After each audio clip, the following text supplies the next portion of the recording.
Hello friends, हम आज का द इंडियन एक्सप्रेस डिस्कस करेंगे। तो यहाँ पर फर्स्ट न्यूज़ है, Nepal PM gets house dissolved sparks protest. तो जो नेपाल के प्राइम मिनिस्टर हैं केपी शर्मा ओली, उन्होंने क्या किया है, डिसॉल्व कर दी कंट्रीज हाउस ऑफ रिप्रेजेंटेटिव्स, जो कि basically lower house of parliament है। तो कुछ लीगल एक्सपर्ट्स का ये भी कहना है कि ये मूव जो है ये अनकॉन्स्टिट्यूशनल है, इसके लिए सेवरल पिटीशंस भी गई हैं।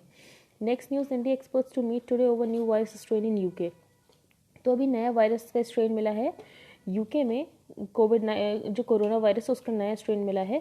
तो यूएस एंड यूरोप में इसकी वजह से हमें सर्जन केसेस देखने को मिल सकता है, और ये जो वायरस है उसको माना जा रहा है कि potentially more deadly strain of the virus है, जिसमें जो यूके में पाया गया है, और इसे इंडिया में भी इसने कंसर्न को ट्रिगर कर दिया है। The new strain shows alterations in the spike protein that could theoretically make it more infectious. तो बेसिकली जो कोरोना वायरस के ऊपर स्पाइक्स होते हैं उसमें कुछ स्पाइक्स में चेंजेस हो गए हैं, मतलब वायरस म्यूटेट कर गया है। अब इन सब पेजेस पे कोई इंपॉर्टेंट न्यूज़ नहीं है, स्टेट स्पेसिफिक न्यूज़ है, नहीं तो प्रोटेस्ट रिलेटेड है। अब हम नेक्स्ट पेज पर चलते हैं। यहाँ पर भी कुछ इंपॉर्टेंट न्यूज़ नहीं, यहाँ पर पठालगढ़ी मूवमेंट के बारे में हम देख लेते हैं। तो ये न्यूज़ में क्यों है, क्योंकि government of chief minister Hemant Soren, उन्होंने बोला है कि जो भी केसेस पठालगढ़ी मूवमेंट से रिलेटेड हैं, जो कि 2017-18 में हुआ था, उसमें हम सारे केसेस ड्रॉप कर देंगे। तो पठालगढ़ी मूवमेंट था क्या, तो 2017-18 के टाइम पर जो जाइंट स्टोन्स लगा देते थे विलेज के बाहर, और वो बोलते थे कि ग्राम सभा सॉवरन अथॉरिटी है, और वो इंडिया से मतलब एक तरीके के इंडिपेंडेंस क्लेम कर रहे थे कि हम ही सॉवरन अथॉरिटी हैं। तो आपको पता होगा जो शेड्यूल एरियाज़ हैं उसमें वो था लोकल गवर्नमेंट, उसको एक्सटेंड करने के लिए एक एक्ट आया था, panchayat extension to the schedule areas act और द पीसा एक्ट। तो उसके बेसिस पर ट्राइबल्स ने क्लेम कर दी थी independence from the state and assert their rights and culture. तो ये मूवमेंट तो वैसे पीटर आउट हो गया था, लेकिन कुछ विलेजर्स ने एलिज किया था कि पुलिस ब्रुटैलिटी और उन्हें स्टेट से रिप्रेशन को झेलना पड़ा था।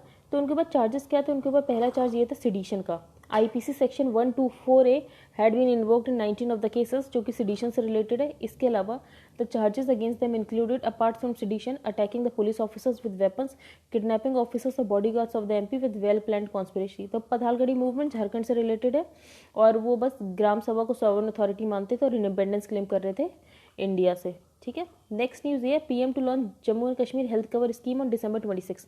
तो आपको पता होगा जो आयुष्मान भारत स्कीम है वो पूरे ऐसे इंडिया के लिए चलती है। ठीक है, मतलब जिन स्टेट ने ऑप्ट आउट कर रखा हो तो अलग बात है, लेकिन जम्मू एंड कश्मीर के लिए सेम जैसे आयुष्मान भारत स्कीम है वैसे ही एक स्कीम लॉन्च की गई, बस उसका नाम अलग है। उसका नाम है Sehat, social endeavour for health and telemedicine scheme.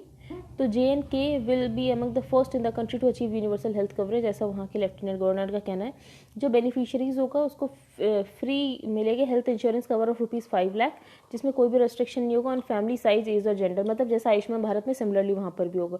और जो गोल्डन कार्ड्स बढ़ते हैं वो आज से ही बढ़ना शुरू हो जाएंगे। ठीक है, तो जम्मू कश्मीर में कौन सी स्कीम है, तो सेहत, social endeavour for health and telemedicine scheme.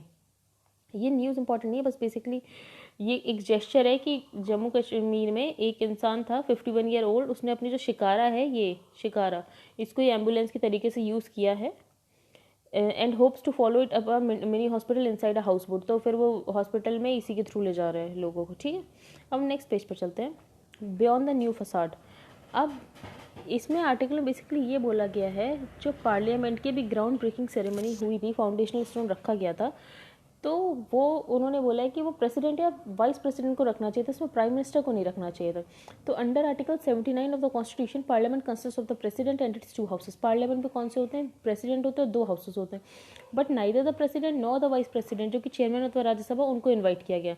तो protocol would have required the president to perform the ceremonies. उनका ये मानना है कि प्रोटोकॉल के बेसिस पर प्रेसिडेंट को परफॉर्म करने देनी चाहिए थी सेरेमनीज।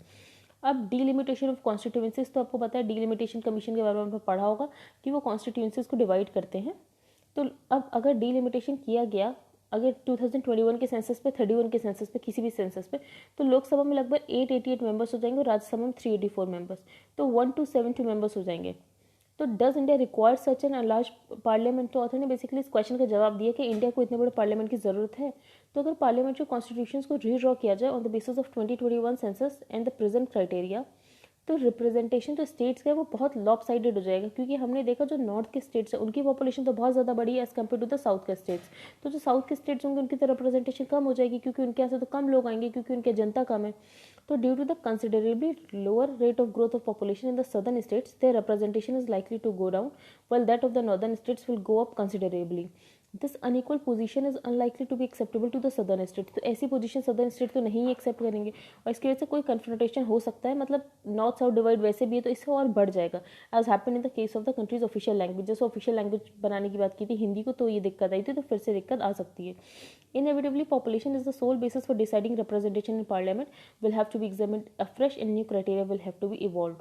तो बेसिकली ऑथर का ये कहना है सिर्फ पॉपुलेशन के बेसिस पे सीट्स देना लोकसभा में, अब हमें उस क्राइटेरिया को इवॉल्व करना पड़ेगा, क्योंकि अगर हम पॉपुलेशन के बेसिस पे सीट्स देंगे तो लोगों में मतलब सरकारी ये तो सोचेंगी नहीं कि हमें पॉपुलेशन कंट्रोल करनी है, वो पॉपुलेशन तो बढ़ाती चली जाएंगी क्योंकि फुल लोकसभा में ज़्यादा सीट्स मिलेंगी। तो ऑथर ने बोला हमें नया क्राइटेरिया लाना चाहिए लोकसभा में सीटें देने के लिए, एज कम्पेयर टू पॉपुलेशन के अलावा और भी कोई लाना चाहिए। फिर हमने देखा जो 15th फाइनेंस कमीशन का टर्म ऑफ रेफरेंस था, उसने बोला था कि वो 2011 का पॉपुलेशन डेटा यूज़ करेगा for allocation of tax revenues. तो अगर हम 2011 का डेटा यूज़ करें तो उस अकॉर्डिंग नॉर्थ की पॉपुलेशन बहुत ज़्यादा बड़ी है as compare to the southern states, तो वहाँ पर भी उन्हें टैक्स जो मिलेगा, टैक्स रेवेन्यू उनको ज़्यादा मिल जाएगा, इसलिए सदर्न स्टेट्स ने इसको स्ट्रांगली ऑब्जेक्ट भी किया है। इंडिया ने बहुत सारे कंट्रोवर्शियल क्वेश्चंस का आज तक जवाब नहीं दिया, for example official language, reservation for schedule caste and delimitation of parliamentary constituencies.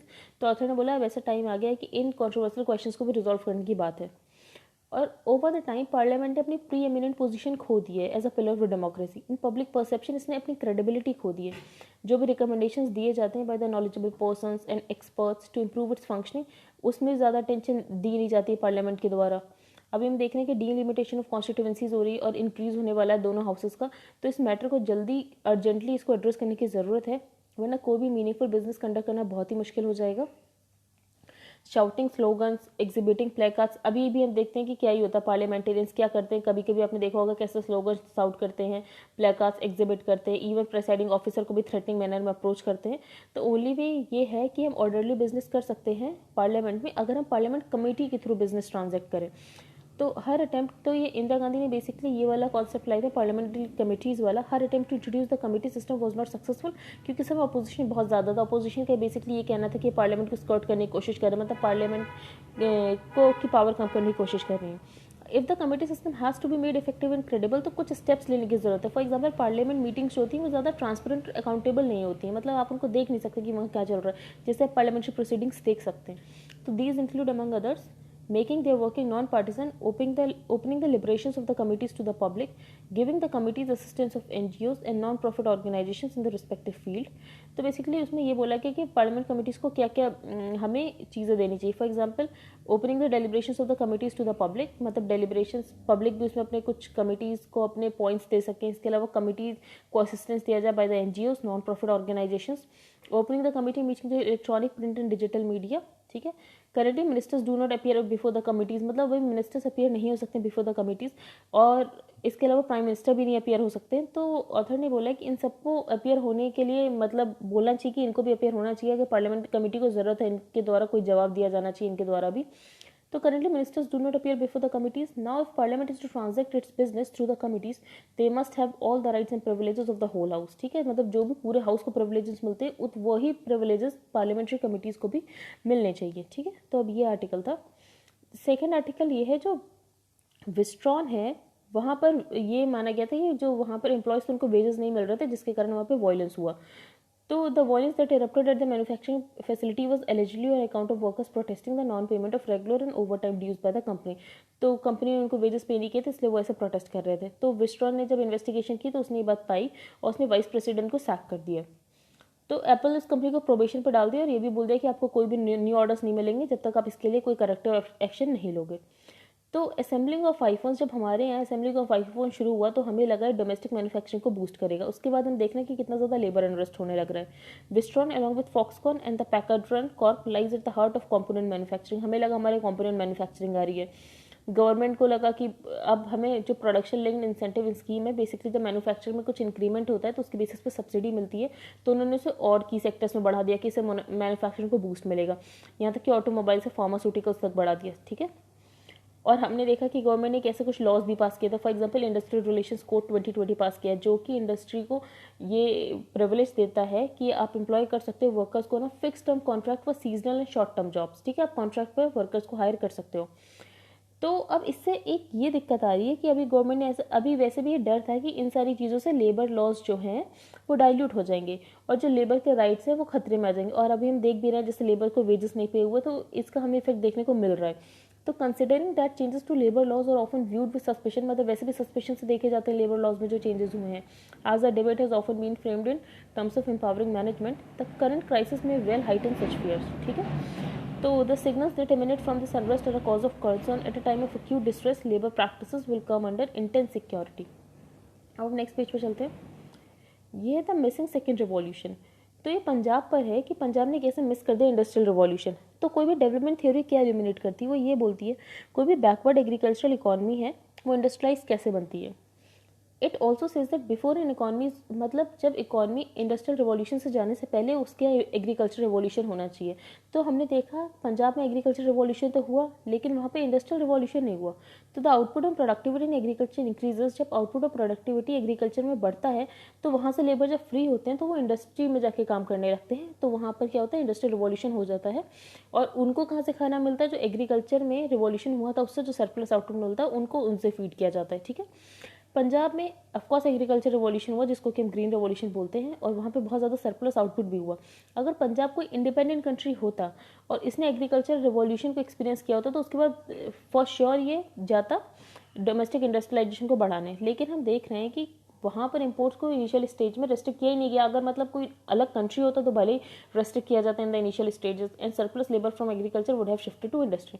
But Punjab एक पार्ट है बिगर कंट्री का, तो उसे एडवांटेज मिला इस बात का। देखो इसका एडवांटेज भी है कि उसका इंडस्ट्रियल नहीं है, ये तो खैर डिसएडवांटेज है। उसका एडवांटेज ये भी है कि जो सरप्लस प्रोडक्शन हुई उसके लिए उसको एक बिग मार्केट मिलता है। ठीक है, so it has got the advantage of having easy access to the Indian agriculture market. Punjab अपने जो वीट और पैडी है वो मिनिमम सपोर्ट प्राइस पे बेचता है फूड कॉर्पोरेशन ऑफ इंडिया को। MSP and the APMC as they have developed in the Punjab, मतलब बहुत अच्छे से डेवलप हुई हैं। एमएसपी लगभग वहाँ पे बहुत सारे फार्मर्स को भी मिलता है। The MSP and the well functioning APMCs were a part of a deliberate strategy. The situation was achieved some time back at a macro level, though this does not mean that Indians are not undernourished. मतलब ठीक है हमारे यहाँ food circular है पर इसका मतलब ये भी नहीं है कि इंडिया अंडरनरिश नहीं है। Increasing agricultural incomes expectedly led to an increase in demand for industrial products. अब एग्रीकल्चरल इनकम बढ़ी तो उसके बाद से क्या हुआ, इंडस्ट्रियल प्रोडक्ट्स के लिए डिमांड बढ़ी। For example tractors, cars, washing machine. तो ये जो प्रोडक्ट्स ये कहाँ मैन्युफैक्चर होते थे, तमिलनाडु, महाराष्ट्र, कर्नाटका में होते थे। तो बेसिकली ये वहाँ से इम्पोर्ट करते थे पंजाब वाले, which developed as industrial hub. In short Punjab has had an agriculture revolution, लेकिन वो इंडस्ट्रियल रिवॉल्यूशन की तरफ नहीं मूव कर पाए क्योंकि उसे ईजिली एक्सेस हो जाते थे products from the rest of the India. Second thing that happens due to an agriculture revolution is that labour release from farms can be shifted to industry. दूसरी चीज़ क्या हो सकती है, जब एग्रीकल्चर रिवॉल्यूशन होता है, जब सरप्लस होने लगता है तो जो लेबर फ्री होता है एग्रीकल्चर से वो इंडस्ट्री में जा सकता है। ठीक है, बट हार्डली कोई इंडस्ट्रियलाइजेशन हुआ है पंजाब में। आगे चलते हैं। The current agitation in a very fundamental sense is a reflection of the lack of industrialization. In Bihar too, hardly any industrialization has occurred and so the landless, marginal, small farmers migrate to other states. अब बिहार में क्या हुआ, APMCs को तो dismantle हो ही गई थी लेकिन उसके बाद वहाँ पे कोई इंडस्ट्रियलाइजेशन हुआ नहीं था, तो जो भी लेबर फ्री हुआ उनको कोई काम मिला नहीं। But in Punjab, this class of people is not as poor. As long as farmers could get a reasonable MSP and the people were fairly well off. मतलब जब तक लोगों को MSP मिलता रहेगा और लोगों को अच्छा खासा पैसा होगा, वो कब स्टेट गवर्नमेंट के ऊपर कभी प्रेशर नहीं होगा कि वो इंडस्ट्रियलाइजेशन करें। The urban population in Punjab is around 40%। तो अभी अर्बन पॉपुलेशन पंजाब में 40% है, तो इसको बढ़ाने की जरूरत है through the industrialisation. Consequently, no government can continue with an open-ended MSP for almost all farm output. और ऑथर का ये भी कहना है कि कोई भी गवर्नमेंट हमेशा के लिए ओपन एंडेड प्रोक्योरमेंट नहीं कर सकती एमएसपी पे कि आप सारा farm output open and procurement पे गवर्नमेंट को भेजिए, क्योंकि वो भी तो टैक्स पेयर के मनी से ही होता है ना प्रोक्योरमेंट। तो टैक्स जो एक्सचेकर है वो कितना बेयर करेगा। इनफैक्ट जो शेतकारी संगठन है वो इस समय ये कंटेंशियस पॉइंट भी था कि क्या गवर्नमेंट एमएसपी पे सारा जो भी फार्म आउटपुट है उसको प्रोक्योर कर सकती है कि नहीं। Some big farmers have become like the permanent government employees and are trying to protect their incomes. Author का बेसिकली ये कहना है जो बिग फार्मर्स है जो कि एमएसपी पे अपना ग्रेन प्रोक्योर कराते हैं, गवर्नमेंट एम्प्लॉयज बन चुके हैं और अपनी इनकम बस प्रोटेक्ट करने की कोशिश कर रहे हैं। Nevertheless, the government will have to buy some food grains at MSP. पर गवर्नमेंट को एमएसपी पर प्रोक्योर तो करना ही पड़ेगा क्योंकि गवर्नमेंट को एनएफएसए एक्ट चलाना होता है। एनएफएसए एक्ट चलाने के लिए उसे पीडीएस में जो खाना होता है वो देना पड़ता है, तो उसके लिए प्रोक्योर तो करना ही पड़ेगा। तो ऐसा तो बिल्कुल नहीं हो सकता कि एमएसपी हट जाए। तो nevertheless, the government will have to buy some food grains at MSP to keep its buffer stock. So अब मिडिल पाथ, कोई मिडिल पाथ निकालने की जरूरत है between the farmers and the government. Additionally, as all governments in the developed world do, the government will have to interfere, give subsidies when needed, but the private sector will also have to expand. मतलब author का basically ये है कि government तो intervene करती है, पर private sector को भी एक्सपेंड करने का मौका देना चाहिए एग्रीकल्चर वाले एरिया में. Incomes from industry higher than from agriculture. अगर ज़्यादा इंडस्ट्री सेट हो जाएंगी पंजाब में तो इनकम लोगों की हायर होगी. जो स्मॉल और मार्जिनल फार्मर्स होंगे शिफ्ट होंगे इंडस्ट्री में, और अपॉर्चुनिटी भी अराइज होगी उनके लिए स्टेट में. जो बिग फार्मर्स होंगे वो डाइवर्सिफिकेशन कर सकते हैं अपनी क्रॉप का, मतलब रिस्क ले सकते हैं अगर इंडस्ट्रियलाइजेशन हो जाएगा पंजाब में. It is a decent law and order. का ऑथर का बेसिकली ये कहना है कि वहाँ पर अच्छा लॉ एंड ऑर्डर है, पीपल एंटरप्रेन्योरियल है, हार्ड वर्किंग है, एजुकेटेड है, हेल्दी है, तो वो चाहें तो ऐसा कर सकते हैं. मतलब पंजाब को इंडस्ट्रियलाइज स्टेट बना सकते हैं. अब हम नेक्स्ट पेज पर चलते हैं. यहाँ पर कोई इंपॉर्टेंट न्यूज़ नहीं है. इस आर्टिकल में कुछ भी इंपॉर्टेंट नहीं है, बस यही बताया गया, मतलब फाइनेंस मिनिस्टर को बताया गया है. ये बेसिकली सजेशंस दे रहे हैं कि बजट में कौन कौन से रिफॉर्म्स लाने चाहिए. ठीक है. एनएफएचएस हम बहुत दिनों से पढ़ रहे हैं कि कैसे स्टंटिंग बढ़ गई है और वेस्टिंग बढ़ गई है. इसमें कुछ भी कोई नई बात नहीं है. अब हम नेक्स्ट पेज पर चलते हैं. यहाँ पर ये है जे स्विस चार्ली. तो फ्रांस में बहुत ज़्यादा पोलराइजेशन हो गया है, क्योंकि अभी आपको पता होगा शार्ली हेब्डो जो वहाँ की फ्रेंच की सटायरिकल मैगजीन है, उन्होंने क्या किया था, उन्होंने मोहम्मद प्रॉफिट का कोई कार्टून पब्लिश कर दिया था, जिसकी वजह से वहाँ पर हमने देखा कि कैसे एक जो टीचर थे सैमुअल पैटी, उनको मार दिया गया. उसके बाद वहाँ पर टेररिस्ट अटैक हुआ. तो उसकी वजह से लोगों ने एक मूवमेंट शुरू कर दिया कि जे स्विस चार्ली, आई एम चार्ली, मतलब जो सपोर्ट कर रहे हैं शार्ली हेब्डो को. इसके अलावा जो दूसरे वर्ग के लोग हैं वो क्या बोले, आई एम नॉट चार्ली. तो इससे क्या हो रहा है कि आपको एक कैंप चुनने को वहाँ पर बोल रहे हैं फ्रांस को कि या तो आप चार्ली हो या तो आप चार्ली नहीं हो. तो the slogans metamorphosis exposes the polarization of political discourse in France further deepened by the decapitation of a middle school teacher. तो ये पोलराइजेशन दिखा रहा है कि फ्रांस की सोसाइटी का कैसे पोलराइजेशन हुआ है. आपको पता होगा कि फ्रेंच सेकुलरिज्म और इंडिया के सेकुलरिज्म में क्या डिफरेंस होता है. इस पर बहुत बार क्वेश्चन आ चुका है, एक दो बार आ चुका है, तो आप इसके बारे में थोड़ा पढ़ लीजिएगा कि फ्रांस का सेकुलरिज्म कैसा है और इंडिया का सेकुलरिज्म कैसा है, और इन दोनों में डिफरेंस क्या है. IT minister restart talks on use of AI for welfare schemes. तो बेसिकली जो minister of electronics and information technology, उनका ये कहना है कि हम AI का यूज़ करेंगे स्टेट रन सर्विसेज को इम्प्लीमेंट करने के लिए, मतलब आर्टिफिशियल इंटेलिजेंस का यूज़ करेंगे वो सर्विसेज को इम्प्लीमेंट करने के लिए. तो उन्होंने प्लान किया है कि वो AI का यूज़ करेंगे for the certain government run programmes. तो बेसिकली पहले वो उसको पायलट बेसिस पे करेंगे, उसके बाद सारी स्कीम्स में एक्सपेंड करेंगे. पर कुछ लोगों का ये भी डर है कि AI की वजह से क्या होगा कि कुछ जॉब्स रिडंडेंट हो जाएंगी, तो इससे जॉब लॉस हो सकता है. इसके अलावा the prime minister head while addressing RAISE 2020 in October, उन्होंने ये भी बोला था कि AI बहुत एम्पावरिंग है और ईजिली एक्सेसिबल भी है, लेकिन हमें इसको रिस्पॉन्सिबली यूज़ करना चाहिए. तो अभी इसको जब यूज़ करेंगे बेसिकली ऑन द ग्राउंड, तब हमें पता चल जाएगा, हम इसके बारे में पढ़ लेंगे. ONGC starts output at West Bengal Ashoknagar one reserve. तो ONGC का अशोकनगर वन रिजर्व ये कहाँ पर हो रहा है, basically well in the Bengal basin in the 24 Pargana district in West Bengal. ठीक है. तो आप ये लोकेशन याद रख सकते हैं, 24 परगना डिस्ट्रिक्ट इन वेस्ट बंगाल, अशोकनगर. तो ये कहाँ पर है, वेस्ट बंगाल में. अब ये हम पढ़ लेते हैं पॉजिटिव पे सिस्टम क्या है. तो अभी RBI ने एक सिस्टम निकाला है जो जनवरी 1, 2021 से आप वो बहुत ज़रूरी है, मतलब मैंडेटरी कर दिया है. तो ये सिस्टम है positive pay system for cheque transaction above ₹50,000, मतलब 50,000 से ऊपर कोई भी ट्रांजेक्शन होगा चेक ट्रांजेक्शन, तो उसे ये सिस्टम को फॉलो करना है, जो कि है positive pay system. The concept of positive pay involves a process of reconfirming key details of large value checks. तो बेसिकली जो चेक्स होंगे 50,000 से ज़्यादा वैल्यू के, उनको क्रॉस चेक करने के लिए इसमें क्या होगा, जो इशूअर होगा चेक का वो सबमिट करेगा. मतलब जैसे फॉर एग्जाम्पल मैंने किसी को चेक दिया, ठीक है, तो मैं चेक को सबमिट करूंगी अपनी ड्रॉई बैंक में. ठीक है, मतलब through the SMS, mobile app, internet banking, किसी भी तरीके से. ठीक है. उसके बाद क्या होगा, जो NPCI का चेक ट्रंकेशन सिस्टम है वो भी सेम चेक उसे सबमिट करेगा बैंक को. तो बैंक उन दोनों चेक्स को क्या कर सकती है, क्रॉस चेक कर सकती है कि कहीं इसमें कुछ फ्रॉड तो नहीं हुआ. तो अगर कोई भी डिस्क्रिपेंसी होगी तो फिर बैंक उसके लिए रिड्रेसल मेजर्स लेगी. तो बेसिकली क्रॉस चेक करने के लिए कि आप एज अ कस्टमर भी अपना जो चेक होगा उसको भेजोगे, और cheque truncation system through the NPCI से भी एक बार चेक जाएगा, तो 2 बार में क्रॉस चेक हो जाएगा. तो the concept of positive pay involves a process of reconfirming की details of large value cheques. Under this process the issuer of the cheque submits electronically through channels, मतलब इलेक्ट्रॉनिकली आप submit करोगे to the drawee bank, details of which are cross check with the presented cheque by cheque truncation system. ठीक है. अब ये 50,000 से ऊपर तक तो मतलब डिस्क्रिशनरी, आप इस फैसिलिटी को यूज़ करना चाहते हो कि नहीं करना चाहते हो, लेकिन अगर 5 लाख से ऊपर का चेक है तो आपको ये करना ही पड़ेगा. और NPCI ने इस फैसिलिटी को डेवलप किया जो कि पॉजिटिव पे है चेक ट्रंकेशन सिस्टम में. बस I think that's it for today. Thank you and have a nice day. If you like the video then please like, share and subscribe.